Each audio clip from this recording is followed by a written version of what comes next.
I'm videoing from the back seat of my car. I've driven to Bournemouth and went swimming in the sea on the 31st of August. I had hoped to do a family picnic, but everyone thought it was going to rain and they was all worried about the COVID. But I arrived about 5 o'clock and I think I went swimming around 6ish, and I went swimming for about half an hour. But that's not what I was going to talk about. The reason why I've come away as well is because I want to distract him. I'm not sure if you can see me very well. So I'm just a bit downhearted, and there's some things I want to cover in my chat. So thank you for watching, and check the shadow behind me. I've used a torch on another phone to light up so you can see, because if I took that away, you can't see me. It's about 10 o'clock at night. And anyway, I had a lovely time, but the things that are bothering me and the things that are playing on my mind, I haven't done an update yet about what's gone on. I've been pretty upset, so I haven't done an update about seeing my ex, who was trying to be my boyfriend again, and I'd given him chances and was watching for him to obey my boundaries, not to cross over them, not to do anything stupid and controlling like he had been doing. And so my last update was that he'd had a meltdown, and it was a scary meltdown, and I would like to say, or I will say, that I felt like I had been too persistent and upholding my boundaries very strongly, but I should have been more fun, and I feel like I am responsible for his meltdown that he had. But obviously a violent meltdown is still, well, it's bad no matter what, no matter how, if anyone upsets you, no matter what, violence isn't the answer and violence isn't the way. So but I was worried. I didn't know whether he was going to hurt me or hurt himself, and that's why I phoned 999 and I said I don't know if I need mental health services or the police. And I was quite shocked and upset. This was from, I think it was the 13th or 14th of August. He'd been looking forward to seeing me. I'd been seeing him once a week, and I'm just updating. I haven't seen him. I've not heard from him, but obviously I've heard from the police, and I'm quite distressed. And I would like something to be done about this. I didn't ask for the police to arrest him, but they took photos of the damage that he'd done when he had his meltdown, and that he'd caused some bruising when he was pushing me away, and he was just upset because he wasn't going to be able to see me. I had a daughter come visit, and I hadn't said to my daughter that I had plans, because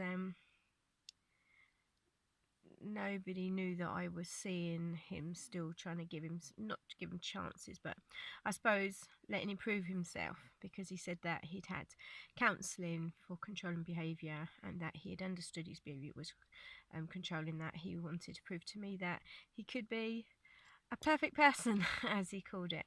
And because I love him, and I just wanted him to prove himself, And anyway, a few days, a week ago, I don't know exactly what it was, maybe Thursday, I had a phone call from the police, and they are basically saying that that he's on bail, and that he's not to contact me, I'm not to contact him, and it's a 28-day instant injunction since the 13th or the 14th.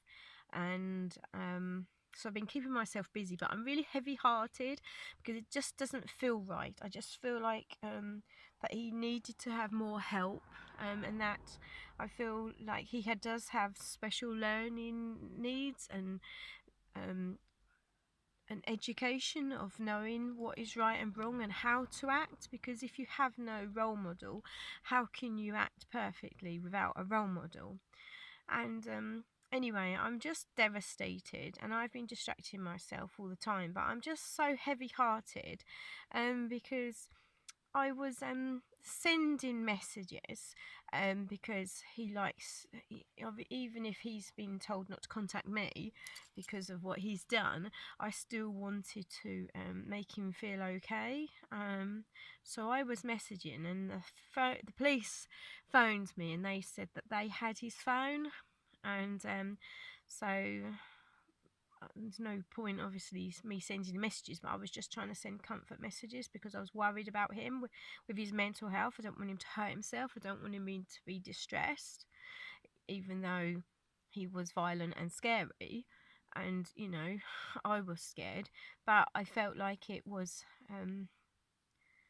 a meltdown, like a special needs person would have a meltdown. And but of course he's 6 foot odd and he's very strong, and he says lots of things that are scary, but I've come to realise that he says things and it's just kind of verbal diarrhea. He doesn't actually mean it, and that's how for the last 2.5 years he's been. He says things, but he doesn't actually mean what he says. So I forgive him. I forgive his behaviour because I don't feel like it is intentional. And this is the difference between a truly evil person and someone that has anxiety issues and special needs, learning difficulties, and that need understanding. Anyway, the police said that they want me to take it to court. And they've put all together evidence from the past 2.5 years, and I haven't given them permission for this. I haven't asked for this. And they also said that looking to do a 2-year injunction where he can't see me for 2 years and I can't see him for 2 years, and I don't want that to be the case. So I'm pretty much distressed, and I want society to I just want judges to do things differently. I want schools to do things differently, and to raise people that have special learning difficulties that have been raised where they've not been taught the right way, and that their role models have been bad. How can you know the right way to live if you have one role model that also doesn't know, and that also has special needs and also has had a bad upbringing, So I'm kind of distressed, and I want to voice about this. These people need help. They don't need slaughtering and putting in prison. They need educating. So I've been trying to distract myself. I don't know if this video makes any sense, but I love this person and I forgive him for the things he's done, because I know that it's not been malicious. It's been a meltdown where he couldn't handle his emotions. I understand he could not, it was too much.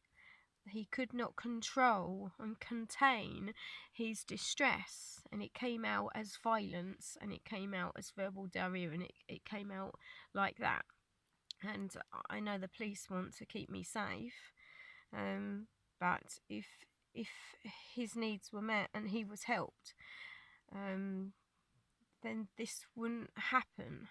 And I'd said things that triggered him. He wanted to see me and I said he couldn't, and I said, did I miss him? I said no, but I was referring to his bad behaviour. But his bad behaviour is obviously learnt bad behaviour, and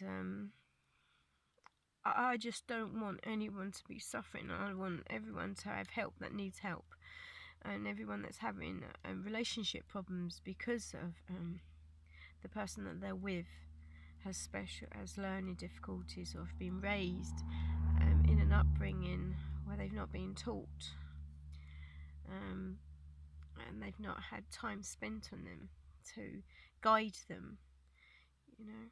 Anyway, I'm going to do another little video about this as well, but I really want something to be done about this. I really do.